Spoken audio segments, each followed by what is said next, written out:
we should understand that fasting is perhaps the greatest form of worship, at least from a physical perspective. Because Prophet Muhammad ﷺ had said,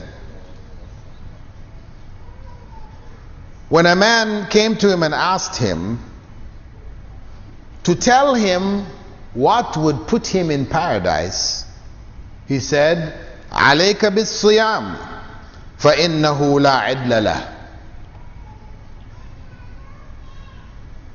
You should fast because there is nothing equal to it. You should fast because there is nothing equal to it.